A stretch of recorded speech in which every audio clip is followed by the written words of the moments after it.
మరి మన next segment మీ చేతి వంట.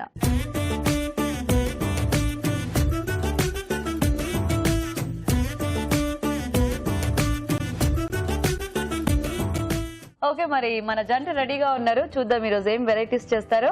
హలో అండి. హాయ్. మీ పేరేంటి? నరసింహ. నరసింహ గారు ఎక్కడి నుంచి వస్తున్నారు? కుకట్పల్లి. కుకట్పల్లి. ఏం చేస్తుంటారు మీరు? Software engineer. సాఫ్ట్వేర్. వంట వచ్చా మీకు? లైట్ గా వచ్చా? ఓకే. హాయ్ అండి. మీ పేరేంటి? కల్పన. కల్పన గారు, మీరు ఏమైనా వర్కింగ్ అండి? ప్రెసెంట్ టీచర్ గా చేస్తున్నా. ప్రెసెంట్ టీచర్ గా చేస్తున్నారా? Very good. సో ఇద్దరు వర్కింగ్ అన్నమాట. అయితే సూపర్. మరి ఇద్దరు రెడీ ఈ రోజు వంటలు చేయడానికి? ఓకేనా? సో ఏం ప్రిపేర్ అయ్యారు కల్పన గారు మీరు? నేనైతే సొరకాయ జొన్న రొట్టె. సొరకాయ జొన్న రొట్టె. మీరు నరసింహ గారు? స్టఫ్డ్ మిర్చి. వావ్, ఇదేదో మీది ఈజీగా ఉంది, మీది కొంచెం కష్టంగా అనిపిస్తుంది. సో మరి స్టార్ట్ చేసేద్దామా? ఫస్ట్ ఎవరు చేస్తారు ఈ రోజు? మీరు చేస్తారా? సూపర్. ఓకే, మరి స్టఫ్డ్ మిర్చి తయారీకి కావాల్సిన పదార్థాలు ఏంటో ఇప్పుడు చూద్దాం. స్టఫ్డ్ మిర్చి తయారు చేయడానికి కావాల్సిన పదార్థాలు: బజ్జీ మిరపకాయలు 6, పుట్నాల పప్పు 1/2 కప్పు, ధనియాలు 1 టేబుల్ స్పూన్, జీలకర్ర 1 టేబుల్ స్పూన్, పచ్చి కొబ్బరి ముక్కలు కొద్దిగా, నూనె 4 టేబుల్ స్పూన్లు, ఉప్పు తగినంత. ఓకే, మరి కావాల్సిన పదార్థాలన్నీ చూసావు కదా. సో చాలా తక్కువ ఇంగ్రీడియంట్స్ ఉన్నాయి ఇవన్నీ కూడా. ఓ, ఎక్కువ బరువు పెట్టుకోలేదు అనమాట. అయితే సింపుల్ గా టేస్టీగా. ఓకే, సో ఫస్ట్ ఏంటి? గ్రైండ్ చేసుకోవాలి. గ్రైండ్ చేసుకోవాలండి. ఓకే. సో ఈ కొబ్బరి, ఎండు కొబ్బరి, పచ్చి కొబ్బరి, ఓకే, పచ్చి కొబ్బరి, ధనియాలు, పుట్నాల పప్పు మొత్తం వేసేసుకోవచ్చు అనుకుంటా. సో ఇది మనకి మిర్చిలోకి స్టఫింగ్ అనమాట. అవునండి, అంతే. ఓ, ఇదేంటి స్నాక్ లాగానా? ఇవి అన్నంలోకి తినొచ్చండి. అన్నంలో కూడా అలా నంచుకోవచ్చా? ఓకే. సో సరిపడా సాంబార్ రైస్ ఓ, ఇదేమన్నా మీ ఫేవరెట్ డిష్ ఏంటి? ఈజీ కదండి, ఈజీ ఎప్పుడు ఫేవరెట్. ఓకే, నాకు కూడా అలాగే ఉంటాయి. సో ఇప్పుడు ఇదంతా మనం గ్రైండ్ చేసుకోవాలి. ఓకే.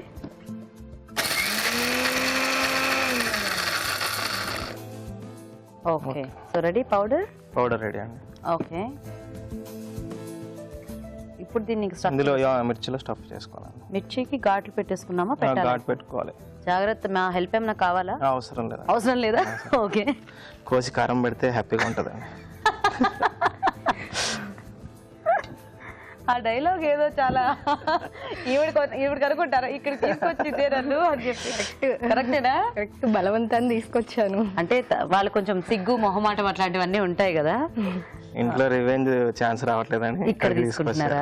Very good. సో అయితే మేము మంచి ఇలా బాగా ప్లాన్ చేసామన్నమాట. సో ఎన్నాళ్ళైంది మీ పెళ్ళై? 7 years అయిపోయింది. 7 years. ఓ నైస్. మీరు ముందు నుంచి ఇక్కడ హైదరాబాద్ ఏనండి వర్కింగ్? వేరే హైదరాబాద్. Very good. మీ ఇద్దరికి అంటే ఏమన్నా రిలేషన్ ఏనా, లేకపోతే పెళ్లికి ముందు రిలేటివ్సా, లేకపోతే బాబా మరదలు? ఓ, లవ్ మ్యారేజా? ఓహో, అయితే ఇప్పుడు మనకి స్టోరీ వస్తుంది అనమాట. చెప్పండి. ఏం లేదండి, సింపుల్ క్లాస్మేట్స్. ఏ క్లాస్ లో? బీటెక్. ఓ, ఇద్దరు same branch, mechanical branch. So friendship, friends తర్వాత పని పాట లేకపోయేదానికి లవ్ అయిపోయింది. సో అయితే మీరు బాగా చదివేవాళ్ళ? మీరు ఆయన చదివేవాళ్ళు కాదు. నేను చదివేవాడిని, ఆమె కన్నా 1% తక్కువ ఉంది అంతే. దానికి ఆమె చాలా చదువుతుందని చెప్పుకుంటుంది అంతే. ఏదైనా కానీ ఎక్కువే కదా నాది. 1% అయినా కూడా చాలా ఎక్కువ. 1% ఆమె వల్ల తగ్గిందండి నాకు. ఎవరండి మిమ్మల్ని ఎవరు ఆవిడ మీద కాన్సన్ట్రేట్ చేయమన్నా చదవకుండా మీరు చెప్పారా?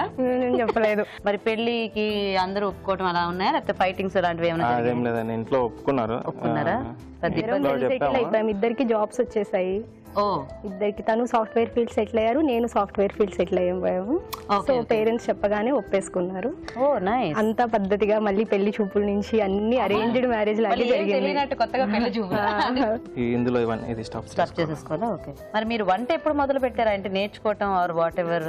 ఈ సంక్రాంతి హాలిడేస్ ఉంటాయి కదండి, సంక్రాంతి దసరా హాలిడేస్, అప్పుడు ముందు మా వైఫ్ కొంచెం ప్రిపేర్ చేపిస్తుంది. నేర్పించినా తను చేసుకోరండి, బయట నుంచే తెచ్చుకుంటారు, అదే తింటారు కమ్మగా. ఇంకా ఎంజాయ్ చేస్తాడు నేను లేకపోతే మంచి ఫుడ్ తెచ్చుకొని. ఇదివరకు ఒక కప్పులు వచ్చారు చక్కగా, వాళ్ళ ఆవిడ 2 నెలలు సమ్మర్ హాలిడేస్కి వెళ్ళిపోతే పాపం ఆయన 2 నెలలు వండుకొని తింటారంట, బయట నుంచి తెచ్చుకోరంట. మనము ఏం చేసామనేది కాదండి, వాళ్ళ మాట విన్నామని యాక్టింగ్ చేస్తే చాలా. అంతే, యాక్టింగ్ చేస్తుంటారు. వినండి, అందరూ ఫ్యూచర్ హస్బెండ్స్ అందరూ వినండి, అట్లీస్ట్ చేసిన చెప్పినా విన్నట్టు యాక్ట్ అంటే జనరల్ గా జనాలు ఏమనుకుంటారు అంటే యోగా చేస్తే హ్యాపీగా రిలీఫ్ గా ఉండొచ్చు అనుకుంటారు, కానీ అంతకు మించి వైఫ్ మాట విన్నట్టు యాక్ట్ చేస్తే చాలా. అవునా? యోగా అన్నిటి కూడా అవసరం లేదు. ఈ విషయాలన్నీ తెలుసా? చూడు అసలు ఎవరైనా చూస్తే నేను ఎంత టార్చర్ పెడుతున్నాను అనుకుంటా. కానీ ఆయన ఎన్ని చెప్పినా మీరు అట్లా టార్చర్ పెట్టేలాగా కనిపించట్లేదు, ఎవరు నమ్మరు. నా మాట నేను ఎంత పని చేద్దామన్నా కుదరదు. ఇన్నేళ్లలో ఒక్కసారి కూడా మా ఆయనకు పని చేయలేకపోయాను. ఇప్పుడు చూసారా, ఏమైనా మీకేమైనా రివెంజ్ ఉంటే చెప్పండి, నేను పని చేయిస్తా ఆయనతో. అదే చేస్తున్నా కదా, ఆమెను పొగుడుతూ ఉంటాం కదా, అదే పెద్ద పని. పొగుడుతో పాట పాడండి అయితే. అయ్యా, కాలేజ్ డేస్ లో ఎప్పుడేం పాడలేదా? లేదండి, ఈజీగా పడిపోయారు పాట పాడకుండా. ఆవిడ అమాయకురాలు కాబట్టి అలా ఈజీగా పడిపోయారు. లవ్ లెటర్స్ ఇట్లాంటివి ఏమైనా ఉన్నాయా? అదే అంత అవసరం రాలేదు. అవసరం రాలేదా? అప్పట్లో ఫోన్లు వాట్సాప్ లేవు కదా, అప్పుడప్పుడే స్టార్ట్ అయిందండి. అప్పుడప్పుడే స్టార్ట్ అయిందా?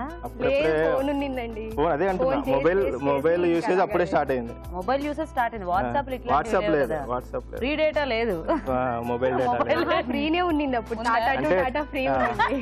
అవునండి, ఒక విధంగా చూస్తే టాటానే కలిపిందండి మా ఇద్దరిని. సో రకంగా అలా నెట్వర్క్ కలిపింది అనమాట. అవునండి, టాటా కలిపింది. సో ఇప్పుడు happy sir? All happies? All happy sir. ఈయనలో మీకు బాగా అంటే మీకు కోపం తెప్పించే విషయం ఏంటి? ఎప్పుడు పోడకుండా ఆయనే చెప్పేస్తారు. మరి తెలిసినప్పుడు కొంచెం పొగడొచ్చు కదా అప్పుడప్పుడు. ఆర్టిఫిషియల్ గా ఎంత పొగుడుతామండి, న్యాచురల్ గా పొగడండి. న్యాచురల్ గా పొగిడేటట్టు చేసుకోవాలి కదండి. సో అయితే ఆర్టిఫిషియల్ గా పొగడరు, న్యాచురల్ గా అంటే పొగిడేలా చేస్తారు. బాగా నచ్చింది ఏంటి మీ వారిలో మీకు ఇంతకి? అలా మాట్లాడతారుగా, అదే ఫన్నీగానా? ఫన్నీ ఎప్పుడు అంతే. ఇంట్లో మాక్సిమం నేను ఏదన్నా సీరియస్ డిస్కషన్ లో ఉన్నా కూడా దాన్ని ఫన్నీ లాగా చేసేస్తారు. అవునా? పిల్లలతో అయినా అంతే, నాతో అయినా అంతే. అంటే ముందు కాలేజ్ నుంచి ఇంతేనా? మధ్యలో కొంచెం ఎక్కువ పెరిగిందా?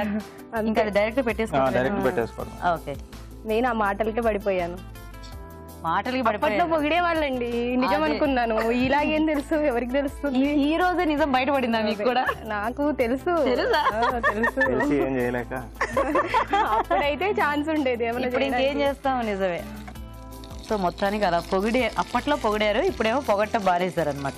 ఏం పర్లేదు, కొంచెం ఆయిల్ వేస్తున్నారు కానీ వెరైటీగా పొగుడుతున్నారా? సర్కాస్టిక్ గా. దీని మీద కొంచెం మూత పెడతాం అంతే. సో ఇప్పుడు ఇది కొంచెం అటు ఇటు వేగితే రెడీ అంతే. ఇవి మనకి నిర్వేమన్నా ఉంచుకోవచ్చా 1-2 days, లేకపోతే ఎప్పటికప్పుడు చేసుకుని తినేటివేనా? ఎప్పటికప్పుడు చేసుకుంటే సాంబార్ రైస్, పప్పు చారు అలాంటి వాటిలో ఇవి నంచుకొని తింటే సూపర్ ఉంటాయి. ఇప్పుడు ఈ రెసిపీ మీ ఆవిడ నేర్పించిందేనా?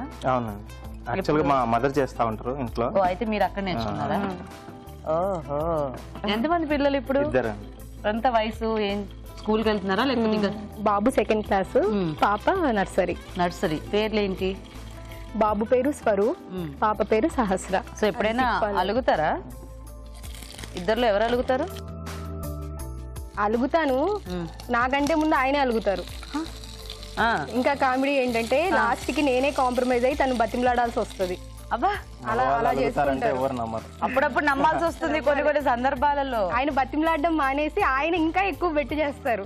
ఎలా బతిమాలుతారు చెప్పరా ఒకసారి? ఆయన బతిమలాడరు, మీరు ఎలా బతిమాలుతారు చెప్పరా? ఎవరు అలుగుతారో చెప్పు. అలుగుతాం కానీ వాళ్ళేమి మన కోసం ఏం ట్రై చేయరు. సరే, మీ హాబీస్ ఏంటి నరసింహ గారు? ఖాళీగా ఉన్నప్పుడు ఏం చేస్తూ ఉంటారు? నెట్ బ్రౌజింగ్ అంతే. Net browsing. పొద్దుస్తమానం ఆఫీస్ లో దాని ముందే ఉంటారు కదా, మళ్ళీ తర్వాత కూడా అదేనా? తప్పదండి. పాటలు పాడటాలు లేదండి, డాన్సులు చేయటాలు. డాన్స్ చేస్తారు. డాన్స్ చేస్తారా? ఎక్సర్సైజ్ అనేసి రోజు చేస్తుంటారు. పీస్ఫుల్ గా ఉంటుంది, రిలాక్స్డ్ గా ఉంటుంది అనేసి మెంటల్ స్ట్రెస్. ఎప్పుడు చేస్తారు? పొద్దున్నే లెగవగానే చేస్తారా? ఎర్లీ మార్నింగ్ జాగింగ్కి వెళ్తారండి. వచ్చి ఆఫీస్ నుంచి వచ్చాక పిల్లల్ని అందరినీ వేసుకుని మ్యూజిక్ ఆన్ చేసేసి డాన్స్ చేస్తారు సరదాగా చిన్న పిల్లలతో. రీసెంట్ గా మీ వారు చేసిన డాన్స్ నెంబర్ ఏమిటి? ఏ పాటకి చేశారు ఏమిటి? ఒక సాంగ్ అని లేదు, ఇవాళ ఏ సాంగ్ రిలీజ్ అయ్యే సాంగ్ పడితే అది వేస్తారు. నీటి డాన్సర్, నాటు dancer. So not dancer calculation ఉండదు, అంతేనా? సో ఇవి ఇంతేనా? అంతే. అయిపోయిందా? మీ ఆవిడకి బాగా నవ్వొస్తోంది. కొత్తగా చేస్తున్నారని కానీ బాగా చేశారు, చాలా ప్రొఫెషనల్ గా ఉంది ఆ మిరపకాయలు వేయించడం. అయితే కాదు బాగా చేశారు. సో రోజు ట్రైనింగ్ ఇచ్చేసేయండి, ఆయన కంటిన్యూ అయిపోతుంది. ఎంత ట్రైనింగ్ ఇచ్చినా నేనే చేయాలి, అంతే. ఆయన పేర్లు పెట్టాలి. ఎవరి డ్యూటీ వాళ్ళు చేయాలి. ఆవిడ కూడా డ్యూటీ చేస్తున్నారుగా మరి. ఇది మెయిన్ డ్యూటీ అండి. అబ్బా ఓకే, సో అయితే స్టఫ్డ్ మిర్చి రెడీ అయిపోయిందండి. మంచి ఘాటు ఘాటు వాసన వస్తుంది. మరి టేస్ట్ చూసే ముందు తయారీ విధానం ఇంకోసారి చూద్దాం. స్టఫ్డ్ మిర్చి తయారు చేసే విధానం: మిక్సీ జార్లో పచ్చి కొబ్బరి ముక్కలు, జీలకర్ర, ధనియాలు, పుట్నాల పప్పు, ఉప్పు కలిపి మిక్సీ పట్టి పొడి సిద్ధం చేసుకోవాలి. బజ్జీ మిరపకాయలని స్టఫింగ్ కి వీలుగా కట్ చేసుకోవాలి. ముందుగా సిద్ధం చేసుకున్న పొడిని బజ్జీ మిరపకాయలో స్టఫ్ చేసుకోవాలి. ఆపై వీటిని పాన్ లో ఉంచి నూనెతో కాల్చుకోవాలి. అంతే, స్టఫ్డ్ మిర్చి రెడీ.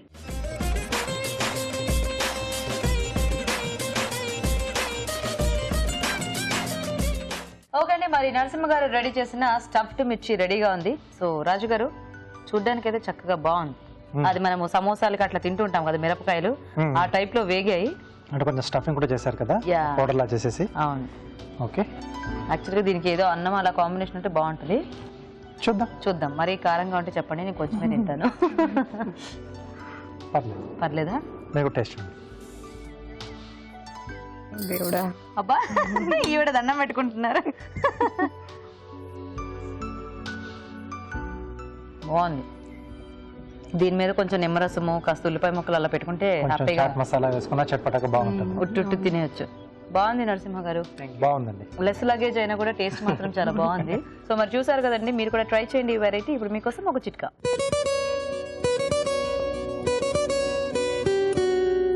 ఇప్పుడు మీకోసం ఇంకో చిట్కా. చర్మం మీద ఎక్కడైనా మచ్చలు ఉన్నట్లయితే ఈ చిట్కా ఫాలో అవ్వండి, చాలా మంచి రిజల్ట్ ఉంటుంది. ముఖం మీద కానీ, మెడ మీద కానీ, చేతుల మీద కానీ ఎక్కడైనా మచ్చలు ఉన్నట్లయితే ఆముదంలో కొద్దిగా పసుపు కలుపుకొని ఈ మిశ్రమాన్ని ముఖము, మెడ, చేతులు అంతా అప్లై చేసుకుని ఒక 20 నిమిషాల పాటు అలాగే ఉంచుకుని దాని తర్వాత శుభ్రంగా స్నానం చేస్తూ ఉండాలి. ఇలా క్రమంగా చేస్తూ ఉన్నట్లయితే ఆ ప్రాంతంలో ఉన్నటువంటి మచ్చలన్నీ కూడా చాలా వరకు తగ్గిపోతాయి.